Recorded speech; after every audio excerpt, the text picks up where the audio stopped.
May nag-comment nga sa atin, sabi niya dito, tatanungin lang daw niya, okay lang din daw ba na maghapon nakasaksak yung kanyang printer kahit na walang magpapaprint. Hindi lang siya yung nag-comment ng ganito, meron ding mga mangilan-ngilan na nag-comment. Sabi nung isang tropa naman natin na naaalala ko na nag-comment, automatic daw ba na namamatay yung printer natin ng mga Epson brand kahit na hindi na daw pindutin yung power button, kung okay lang daw yon. And meron din isang nag-comment, napanood niya sa mga ibang vloggers, sabi niya para daw hindi magbara yung printer, wag na lang daw niyang patayin, okay lang din daw ba yon, or kung totoo ba yon na naka-standby lang yung printer niya and para nga hindi nagbabara. Sasagutin natin yan dito sa content natin mga tropa. Unang-una mga tropa, yung mga printer natin or kahit na anong appliances, meron yung tinatawag na operating power and meron din yung tinatawag na standby power, sleep power.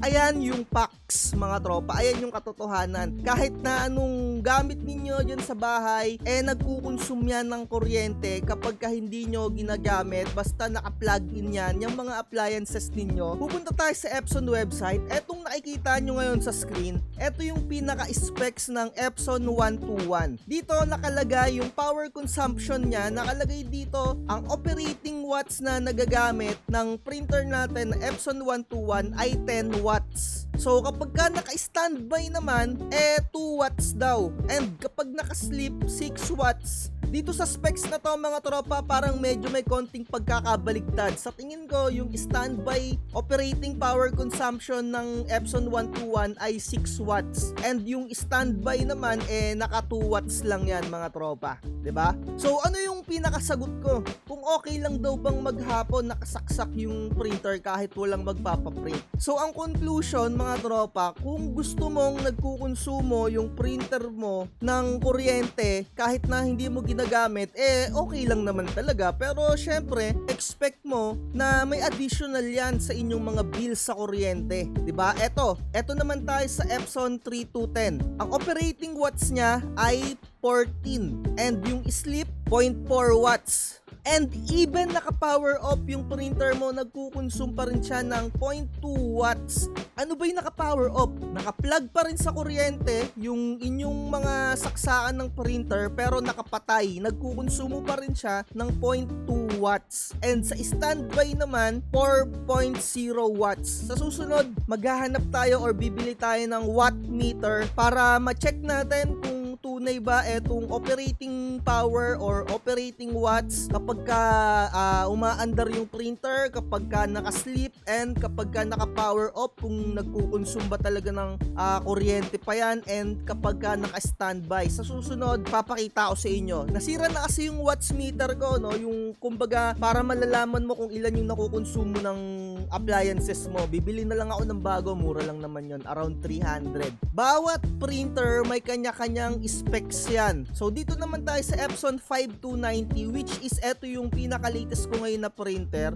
12 watts yung operating na nagagamit niya, and kapag ka naka-sleep naman, 0.7 watts. Yung naka-sleep mga tropa, mapapansin nyo sa Epson 5290 nyo, nakapatay na yung pinaka-LCD niya. Pero yung power button, nakakulay green pa rin. Ayun yung sleep mode niya. Pero yung standby mode, ayun naman yung hindi mo siya ginagamit pero nakailaw pa rin yung pinaka-LCD niya. Nagkukonsume pa rin ng 4.5 watts. So, unang-una, ayun na nga, nasagot ko na. Kung okay lang sa inyo na nagkukonsume ng inyong mga kuryente, yung mga printer ninyo, kung ayaw nyong patayin, okay lang na buksan nyo, di ba? Pero, syempre, isipin nyo kung nasa business kayo, ayun talaga, madadagdagan yung bill ninyo. Kaya, ako, para sa akin, I highly suggest kung hindi naman tuloy-tuloy yung pagpiprint mo or hindi tuloy-tuloy yung nagpapaprint sa'yo, kung matagal yung interval, kagaya ng sa akin dito sa bahay,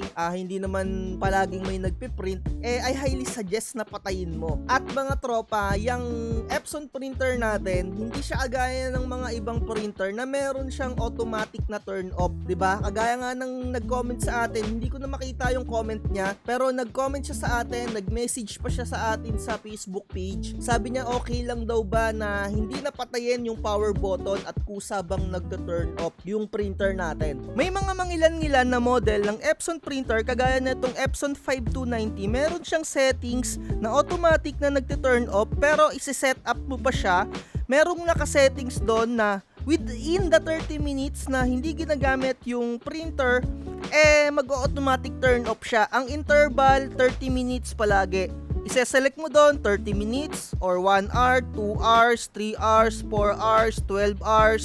Nasa ganon. Hindi ko alam sa mga ibang printer, and sa tingin ko sa HP merong ganong capability kasi nga HP printer ata yung gamit niya dati. Hindi ko na kasi maalala doon sa HP printer ko dati kung nag-automatic turn off ba yun eh. So ayun mga tropa, napakadali lang naman pindutin yung power button at napakadali lang din naman buksan yung power button. Kung na-experience niyo yung error sa pagpapatay bukas niyo ng printer, i-message nyo lang ako mga tropa sa ating Facebook page para matulungan ko kayo, i-online support ko kayo. Baka kasi natatakot kayo na ipatay bukas yung printer ninyo. Okay lang yan mga tropa. Ayun nga, kasi lately merong error sa mga printer na kapag pinapatay bukas mo, hindi mo nagagamit or nag-offline. Na-fix na natin yung error na yan mga tropa ko. Para makatipid kayo sa bill ng kuryente ninyo, napakamahal naman talaga ng bill ng kuryente ngayon. So patayin ninyo kung hindi nyo ginagamit. At isa pa mga tropa, sagutin din natin kung hindi ba natin pinapatay yung printer, hindi magbabara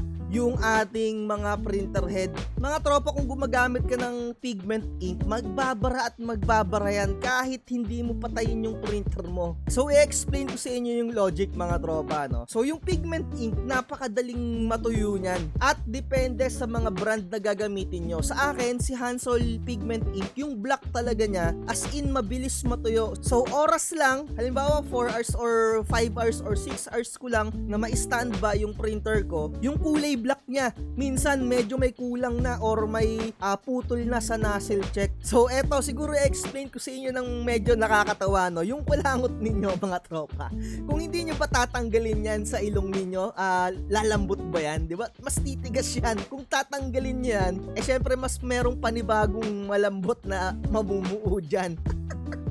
So, ang ibig ko sabihin, ang gusto kong iparating sa inyo, dyan sa mga printer head ninyo, diba? Halimbawa, ito yung printer head ninyo, hanggat hindi nauusog or hindi lumalabas yung lumang ink, hanggat hindi nagagamit yung printer ninyo, yung ink na nandun sa pinakataas, titigas at titigas yun mga tropa, kahit na nakabukas pa magdamag yung printer ninyo. So, ang pinaka-suggested ko sa inyo, kung hindi ninyo gagamitin yung printer ninyo, bumili kayo ng cleaning solution. Halimbawa, magbabakasyon kayo, sabihin na natin 3 days, 4 days, bumili kayo ng cleaning solution, tapos patakan ninyo yung cupping station. Ano ba yung cupping station? Ayan yung pinaglalapagan ng pinaka printer head ninyo. Ito yung pinaka itsura niya. Makikita nyo naman kagad to sa printer etong cupping station. Ayan papatakan nyo yung ganyan. Lalagyan nyo siya ng cleaning solution. Etong itinuturo ko sa inyo, nakita ko din to sa isang owner ng large printer. Large printer, which is ayan yung mga nagpiprint ng mga tarpaulin, ayan yung itinuro sa akin. Kapag ka nagbara daw mga tropa yung aking printer head, patakan ko lang yung pinaka cupping station, tapos ibabad ko lang dyan 24 hours, tapos mag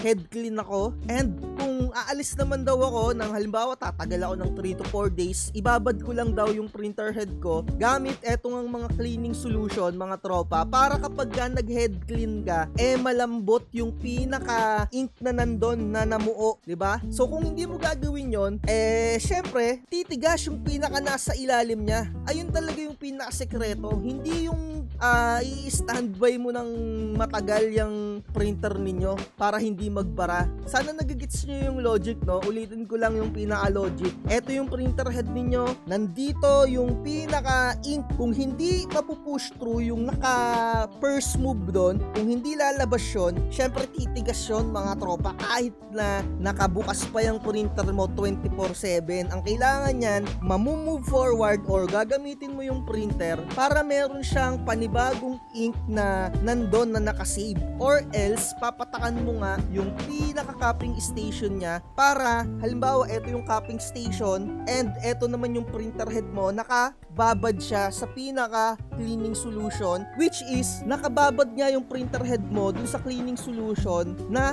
nagpapalambot, or ayun yung nagsisave ng ink para basa pa siya, para kapag nag-clean head ka, yung pagbuga ng ink malambot, 'di ba? Sana nagigets niyo yung logic, sana na ipapaliwanag ko sa inyo ng maayos. So ayun lang, ayun yung pinaka sagot doon sa mga katanungan nyo. Huwag kayong magpapaniwala doon na hindi ko na nga pinapatay yung printer ko 24/7, hindi ko pinapatay yung printer ko isang buwan na.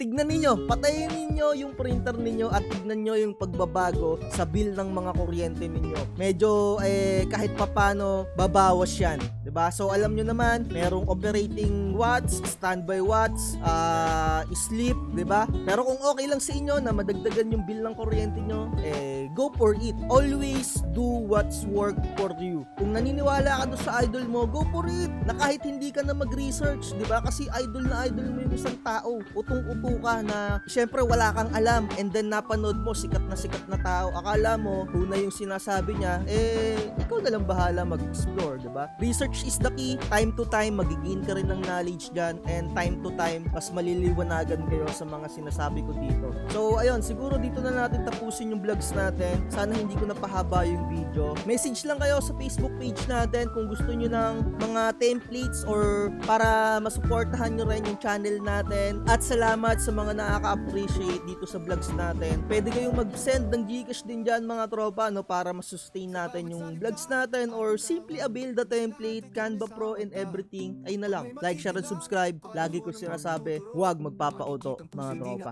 Bye-bye. Huwag kang magpapauto, mag-isip ka sa pilian, sa laro ng buhay